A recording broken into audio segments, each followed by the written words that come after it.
Hello दोस्तों। आज का जो टॉपिक है वो मैकेनिकल प्रॉपर्टीज ऑफ फ्लूइड इस चैप्टर का है।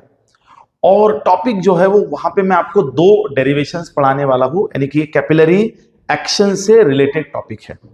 तो जाहिर सी बात है कि आप जब इस टॉपिक को समझते हैं तो आपका कैपिलरी एक्शन या कैपिलरी ट्यूब जो है वो कॉन्सेप्ट क्लियर होना चाहिए। तो इसके पहले के वीडियोस को आपको देखना बेहद जरूरी है। मैं टॉपिक को आपके सामने रखता हूं and I am going to explain you the rise और fall of the liquid level. तो मेरा टॉपिक यह है कि हमारे पास तीन प्रकार के फ्लूइड होते हैं बच्चों, और हमने कैपिलरी एक्शन में यह देखा है कि मान लीजिए इसके अंदर हम यदि कैपिलरी ट्यूब डालते हैं और इन सब की जो लिक्विड लेवल है वो ऐसे ही रखते हैं, तो आप देखोगे कि यदि यहां पे वाटर है तो आपके कैपिलरी ट्यूब की लिक्विड लेवल जो है वो उतनी ही रहेगी जितनी आपकी कंटेनर की है। मान लीजिए यदि ये केरोसिन है तो यानी कि कॉन्केव है, तो ये आपकी लिक्विड लेवल ये ऊपर रहेगी कंटेनर लेवल से। और मान लीजिए ये मर्क्यूरी है, does not wet the surface है, तो ये लिक्विड लेवल आपकी कम रहेगी as compare to the container. तो यहां पे तीन प्रकार की ये चीजें होती है, यानी कि when we insert a capillary tube inside a container, then it has been observed that either there is a rise or fall of liquid level, either there is a rise or fall of liquid level inside a capillary tube। तो इसके कारण क्या है? अब ये सवाल अक्सर पूछा जाता है कि सर इसके अंदर राइज और फॉल ऑफ लिक्विड लेवल जो होती है वो कितनी होती है, हाउ मच राइज और fall of liquid level inside of this, यानी कि ऊंचा जाएगा तो कितना जाएगा और नीचे जाएगा तो कितना जाएगा। तो चलिए हमारा आज का टॉपिक यही है। तो पहले टॉपिक शुरू करने से पहले टॉपिक को समझते हैं कि कैपिलरी ट्यूब को जब हम लोग किसी कंटेनर के अंदर इंसर्ट करते हैं तो कितनी आपकी हाइट ऊपर जाएगी या नीचे जाएगी, ये किसके ऊपर डिपेंड होगा। तो आइए समझते हैं आज का टॉपिक। तो यहां पे मैं एच हाइट का एक्सप्रेशन, एक डेरिवेशन डिराइव कर रहा हूं और इसको दो मेथड से पढ़ाया जाता है। तो मैं सबसे पहली मेथड आपको लूंगा प्रेशर डिफरेंस मेथड। तो हमारा सवाल है एक्सप्रेशन फॉर राइज और fall of liquid in rise or fall of liquid in a capillary tube, liquid in a capillary tube using pressure difference method। तो यहां पे जो मेथड यूज कर रहे हैं उसका नाम है बच्चों प्रेशर डिफरेंस मेथड। तो चलिए हम लोग समझते हैं। सबसे पहले let us consider N capillary tube. वैसे तो ये कंटेनर में होगी तो डीप होगी, नीचे का पोर्शन खुला होगा, लेकिन यहां पे समझने के लिए हम लोग इसको क्लोज कर लेते हैं। And let us we have the kerosene inside it, because आप देख रहे हैं कि इसका मिनिस्कस जो है वो कॉन्केव है, और जब भी मिनिस्कस कॉन्केव होता है, जब भी मिनिस्कस ऐसे कॉन्केव होता है तो हम लोग समझ सकते हैं कि यहां पे इसके अंदर हम लोगों ने केरोसिन भरा हुआ है। अब क्या करते हैं, हमको पता है कि मान लीजिए यहां पे एक टेंजेंट यदि ड्रॉ करते हैं, so this theta is called as the angle of contact made by this fluid with this solid surface. यानी ग्लास के साथ इसने कितना एंगल बनाया हुआ है बेटा? थीटा बनाया हुआ है। तो मैं यहां पे एक पॉइंट पकड़ता हूं, मैं कंसिडर करता हूं यहां पे समझने के लिए कि डेफिनेटली यहां पे मैं यदि सेंटर मानता हूं या यहां सेंटर मानता हूं और ये एक सर्कल मानता हूं, तो ये जो है बच्चों ये this is called as small r, and small r is the radius of capillary tube. तो यहां पे मैं स्मॉल आर को ये कहता हूं, it is nothing but an radius of capillary tube. तो ये कैपिलरी ट्यूब की क्या है बच्चों? रेडियस है। Now and theta is the angle of contact. So यहां से इसको मैं जोड़ दूं तो इस डिस्टेंस को मैं आर कहता हूं, और यदि एंगल थीटा होगा, यदि ये एंगल थीटा होगा तो इस एंगल को भी हम लोग थीटा मानेंगे। और यहां पे ये जानना जरूरी है कि ये आर क्या है। This r is called as radius of curvature. This r is called as radius of curvature. तो यहां पे जो कर्व बनेगा, यानी कि ये जो कंप्लीट कर्व बनेगा ये ऐसे बनेगा, तो इस कर्वेचर का ये क्या है बेटा, रेडियस है। और ये आर क्या है बेटा, distance, it is the distance of और रेडियस ऑफ कैपिलरी ट्यूब। तो यहाँ पे दो टर्म्स आती है कि एक आता है कि ये कैपिलरी ट्यूब है, आप ऊपर से देखेंगे तो ये सर्कुलर पोर्शन होगा, तो उसका रेडियस मैंने ले लिया यहाँ पे स्मॉल आर। और आप ट्यूब को ऐसे देखोगे तो ये ऐसे सर्कल दिखेगा, तो यहां से पॉइंट ऑफ कांटेक्ट से कर्वेचर यानी सेंटर का डिस्टेंस जो है, that is the distance of curvature which is denoted by capital R. ये हमने डिनोट कर दिया है। अब यहां पे एक बहुत ही सिंपल सी बात है, मान लीजिए मेरे अजीज दोस्तों, यहां पे हाइट यदि h है, तो हम जानते हैं कि इस हाइट h की वजह से बेस पे कुछ ना कुछ अमाउंट में प्रेशर आ रहा है। Due to this height h, the amount of pressure is acting on the base. How much is that pressure? So let us understand. तो मैं यहां पे लिखता हूं the pressure exerted by liquid column, और आपको याद होगा तो pressure exerted by liquid column is given by H into rho into g, equation number 1। आप यदि इस चैप्टर को गंभीरता से समझते हैं, तो आपको ये पता होना बिल्कुल जरूरी है, कि हम लोगों ने इसको पहले ही डेरिवेशन में ये क्लियर कर दिया था, यानी कि it is simply the first derivation of mechanical properties of fluid. मैं फिर से बता रहा हूं कि इस कैपिलरी ट्यूब में जो भी फ्लूइड भरा होगा वो अपना प्रेशर जो है वो नीचे प्रेशर कितना लगाएगा, तो होगा H इंटू रो इंटू जी। और हमको पता है कि कॉन्केविटी की वजह से, यहां पे मुझे बताइए, जाहिर सी बात है, हमने देखा है कि यहां पे आपका सरफेस का स्ट्रक्चर ऐसे है, ये कौन हो गया बेटा, कॉनकेव साइड, और ये कौन हो गया, कॉन्वेक्स साइड। तो हमने समझा है कि कॉनकेव साइड में हमेशा प्रेशर क्या होता है, ज्यादा होता है। इसके पहले की वीडियो में हमने देखा है कि प्लेन सरफेस है तो pressure on both side is same, concave है तो कॉनकेव साइड में ज्यादा, कॉन्वेक्स है तो नीचे ज्यादा, कॉनकेव है तो ऊपर ज्यादा, यानी कि जिस साइड में भी कॉनकेव सरफेस आता है उस साइड में हमेशा प्रेशर ज्यादा होता है। तो इस साइड में प्रेशर ज्यादा होगा, यानी कि ये हो गया PI और ये हो गया PO, इनसाइड एंड आउटसाइड। तो मैं मानता हूं कि ये अपने लिए आउटसाइड होगा और ये अपने लिए इनसाइड होगा, तो PO minus PI and this is we called as the excess pressure. इसे हम लोग क्या बोलते हैं बेटा, एक्सेस प्रेशर, और वो होता है 2T/R, और ये R जो है ये रेडियस ऑफ कर्वेचर होता है, और इसको हम लोग बोलते हैं excess pressure.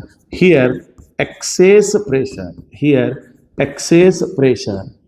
Pressure due to the concavity मतलब सरफेस कॉन्केव होने के कारण यहां पे एक्सेस प्रेशर आता है। बस इसका कोई रॉकेट साइंस नहीं है बेटा, यानी कि ये मैं आपको कहूं कि pressure difference is equals to 2T/R and this is what are equation number 2, pressure difference due to the concavity. मैं फिर से एक बार आपके सामने डेरिवेशन रख रहा हूं बेटा, हमने ऐसा फ्लूइड लिया है जिसका मिनिस्कस कॉन्केव हो, कॉन्केव मिनिस्कस होने के कारण इस कैपिलरी ट्यूब में जो भी फ्लूइड भरा हुआ है उसका जो प्रेशर है वो नीचे जाएगा, और प्रेशर कितना होता है, P बराबर H इंटू रो इंटू जी। ये सिंपल होगा।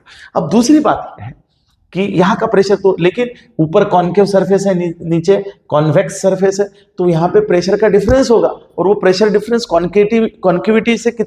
कॉन्केटिविटी की वजह से कितना होगा, तो वो होता है 2T/R। ये भी हमने डिराइव किया है जब बूंद लिया था, excess pressure inside a drop, तो वहां पे हमने डिराइव किया है।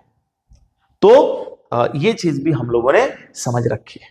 अब हम लोग यहां पे इसका ट्विस्ट पॉइंट है इस डेरिवेशन का, यह है कि इन दिस प्रेशर एक्सर्टेड, ना पहले ये बताने से पहले आई वांट टू रिप्लेस, या it's okay, no problem. In this चलिए लिख लेता हूं, in this pressure exerted by liquid column, pressure exerted by liquid column is equal to the pressure difference, is equal to the pressure difference। तो यहां का twist point यह है कि इसकी वजह से नीचे जो प्रेशर जा रहा है वो बराबर होगा प्रेशर डिफरेंस के, यानी कि कुल मिला के P is equal to PD होगा। तो फ्रॉम इक्वेशन 1 एंड इक्वेशन 2, तो इक्वेशन 1 है H इंटू रो इंटू जी बराबर 2T बाई R। लेकिन R जो है वो रेडियस ऑफ कर्वेचर है और हम इस डेरिवेशन में इस कैपिटल R को रिप्लेस करना चाहते हैं। तो रिप्लेस करना चाहते हैं स्मॉल r से, तो मैं यहां पे नाम दे रहा हूं A B C, और इसको सिंपल बनाने के लिए मैं आपको बोल रहा हूं इन ए ट्राइंगल ABC आप cos थीटा लगाइए। cos थीटा का मतलब होता है बेटा एडजेसेंट अपॉन हाइपोटेनियस, यानी कि CB upon AB, so that will be cos theta is equals to your CB will be R and AB will be capital R, so your capital R will be R upon cos theta। तो इस प्रकार से हम लोग radius of curvature का equation निकाल सकते हैं R बाई cos थीटा। तो यहाँ पे मुझे नहीं लगता किसी को ये बताने की जरूरत है, इसको एंगल माने तो ये एडजेसेंट और ये 90 हो गया, तो ये हाइपोटेनियस यहाँ लिखा R बाई R, ये R इधर ले गए, cos थीटा नीचे लाए, इस R को यहाँ डालिए, तो H into rho into g is equal to 2T upon capital R की जगह पे आया है बेटा हमारा R अपॉन cos थीटा। तो H इंटू रो इंटू जी बराबर 2T cos थीटा अपॉन आ जाएगा कैपिटल R। तो हमें निकालना था H बराबर 2T cos theta upon R into rho into ji, and this is what the expression. यहाँ पे H माने हाइट, कितना ऊपर जाएगा या कितना नीचे जाएगा, तो वो जाएगा 2T cos theta upon R। इसका मतलब ये जो हाइट है, यहाँ एंट्रेंस के लिए हम क्या समझेंगे, जो हाइट है is directly proportional to surface tension, is directly proportional to angle of contact, is inversely proportional to R यानी कि radius of capillary tube, rho density of fluid, G acceleration due to gravity। यहाँ पे बच्चों density और G यानी कि fluid की density जो भरा है वही रहेगा, यानी कि कांस्टेंट रहेगी। G वो तो यूनिवर्सल कांस्टेंट है। T सरफेस टेंशन जो फ्लूइड होगा उसका कॉमन होगा, यानी यहां बदल क्या सकता है, तो H is inversely proportional to small r। यानी यहां से मोटा मोटा हमें यह समझ में आता है कि यदि एक कैपिलरी ट्यूब है, तो यदि कैपिलरी ट्यूब की विड्थ कम होती है, रेडियस कम होती है, तो हाइट बढ़ेगी, और रेडियस बढ़ती है तो हाइट कम होगी, जाहिर सी बात है। जाली वाली विड्थ ज्यादा है वो वाली कैपिलरी ट्यूब लेंगे तो यकीनन जाली होने के कारण हाइट कम हो जाएगी, और बारीक लेंगे तो हाइट बढ़ेगी। वही इस डेरिवेशन का संदर्भ है।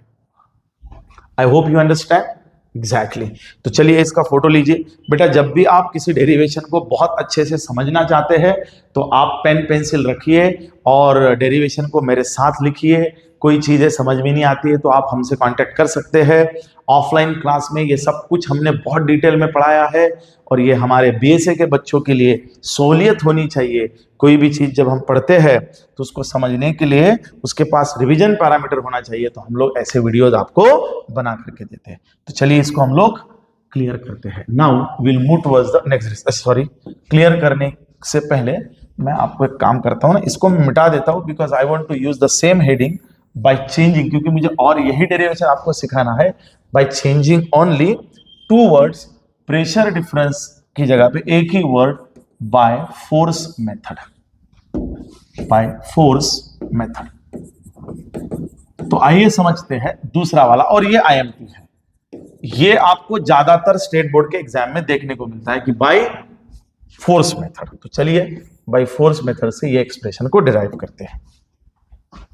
ये नोट्स आपको दी जाएगी, इस नोट से आप लिख सकते हैं। तो चलिए हम समझते हैं कि मान लीजिए हमारे पास एक कंटेनर है, हमारे पास एक कंटेनर है। चलो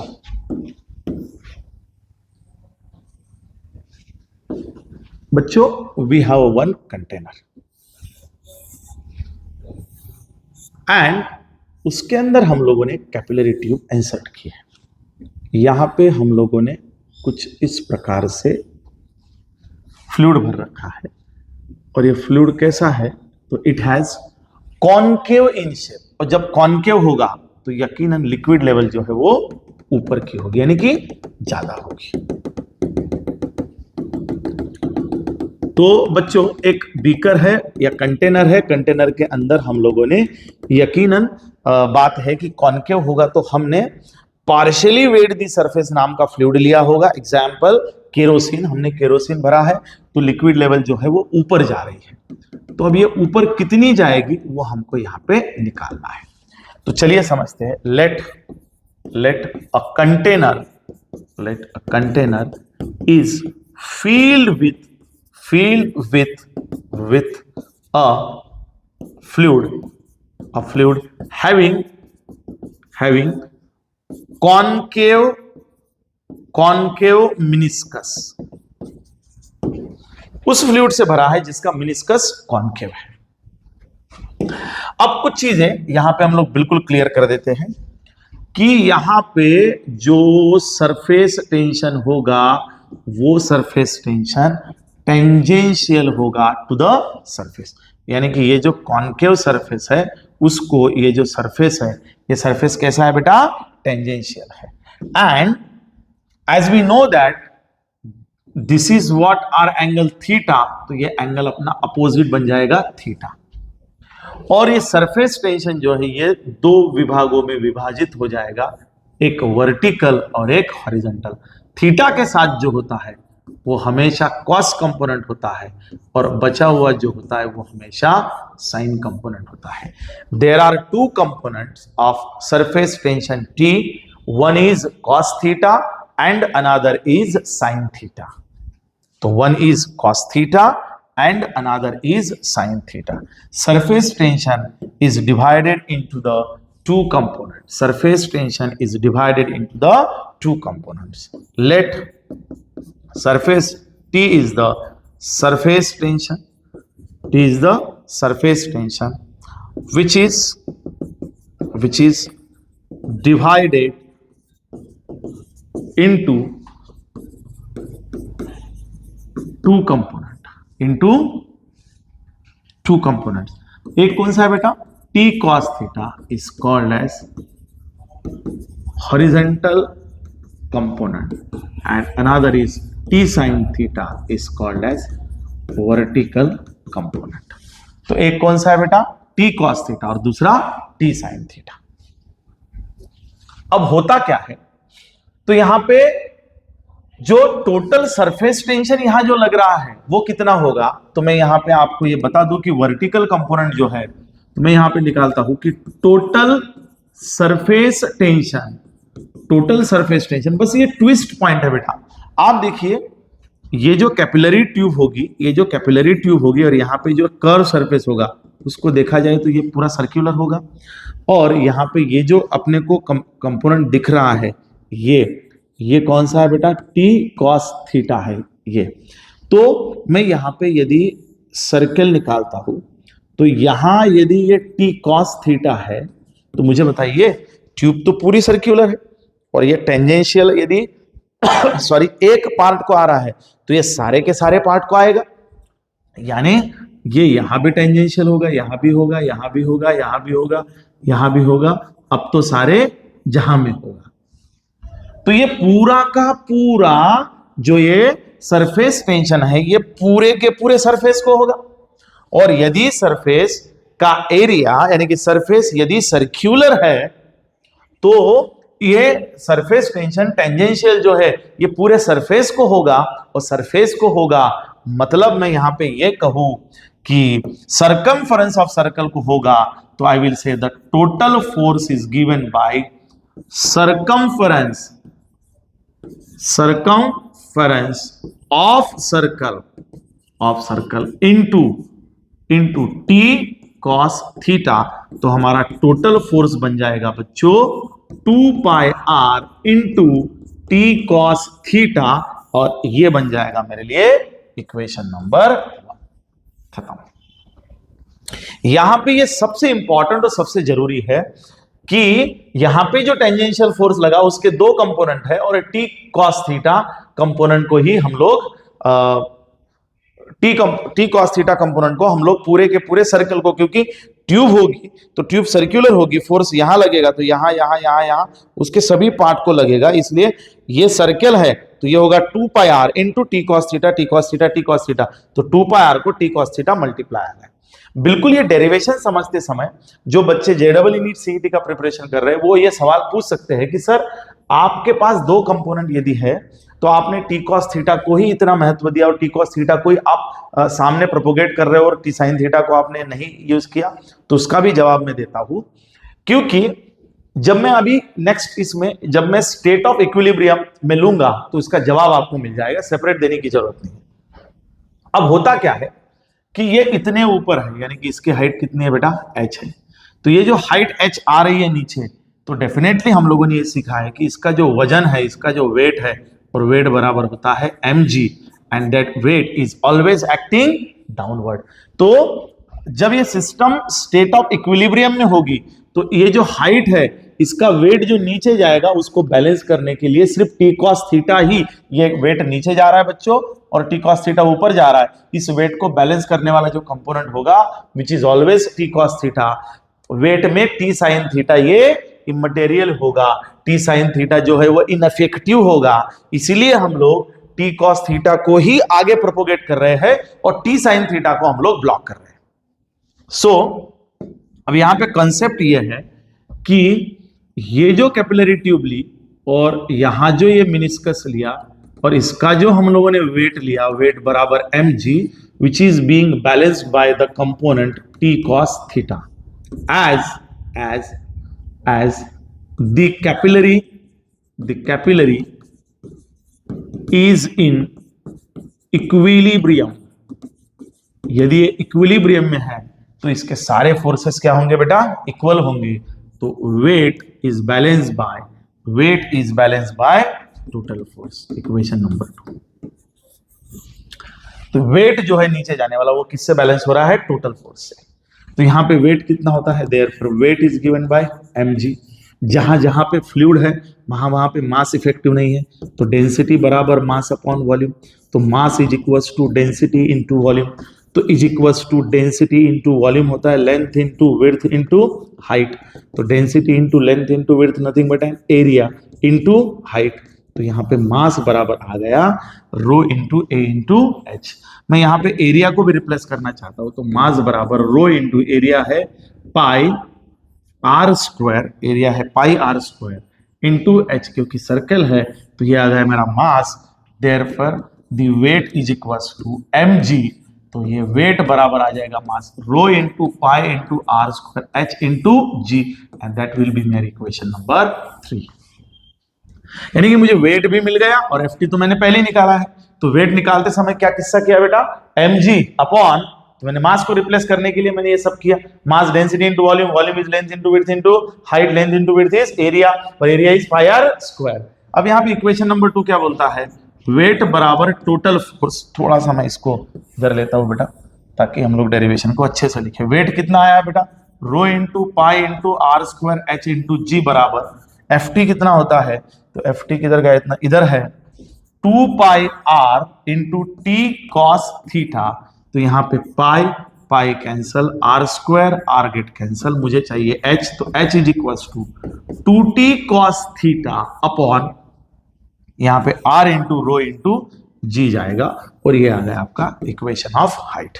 अब इक्वेशन को देखिए तो ये इक्वेशन बिल्कुल सही यानी कि बराबर है प्रीवियस इक्वेशंस के, जो इक्वेशन हमने निकाला था वही आया, यहाँ पे भी वही रिलेशन आ गया, height is inversely proportional to the R. चलिए अब मैं आपको समझाता हूं कि कुछ लोगों का कहना यह है कि सर इस टाइप के डेरिवेशंस को हम लोग ध्यान में कैसे रखें, तो हमेशा ध्यान में रखिए कि डेरिवेशन को ध्यान में रखने का तरीका होता है कि इसकी एक कहानी बनाना। तो इसकी एक कहानी कैसे बनाते हैं, तो देखिए बेटा कैपिलरी ट्यूब में जो लिक्विड लेवल है वो राइज हो रही है, हाइट बढ़ रही है। अब जब लिक्विड लेवल राइज हो रही है तो राइज इन लिक्विड लेवल की कहानी यह है कि जो लेवल बढ़ रही है उसका वजन नीचे जाएगा, तो वजन माने वेट नीचे जाएगा, और बैलेंस कौन करेगा, तो सरफेस टेंशन का कॉस कंपोनेंट। तो पूरी कहानी है वेट बनाम टी कॉस थीटा, तो वेट बनाम टी कॉस थीटा। तो ये इक्विलिब्रियम में होगा, तो ये दोनों फोर्सेस एक दूसरे को बैलेंस करेंगे, तो weight is equal to total force. अब टोटल फोर्स की कहानी क्या है, T cos theta multiplied by 2 pi R, और वेट mg, m नहीं होना, density volume, volume length into width into height, length width area, area pi R square, equate करो, खटाखट कॉमन को काटो और h बराबर पाओ 2t cos theta r into rho into g। कहानी शुरू हो रही है हाइट बनाम वेट, यानी जितना ऊपर वो वेट के साथ बैलेंस। तो आई होप आप कहानी को बहुत अच्छे से समझ चुके हो, और दोनों डेरिवेशन है, तो इस डेरिवेशन का आप स्क्रीनशॉट ले लो बेटा, बढ़िया। तो ऐसे वीडियोस के लिए आप भांडेसर एकेडमी को कृपया फॉलो करें, और हमारे ऑफलाइन के 26-28 की जो बैच है 2028, यानी कि अभी जो 10वीं में है उनके लिए एडमिशन शुरू हो चुके हैं। वैसे ही 8, 9, 10 फाउंडेशन, बोर्ड और सीबीएसई तीनों के एडमिशन ओपन हो चुके हैं। नीचे दिए गए नंबर पे आप कॉल कर सकते हैं, and you can visit to the Bhandesar academy, Rathi Nagar, Amravati, Maharashtra. Thank you.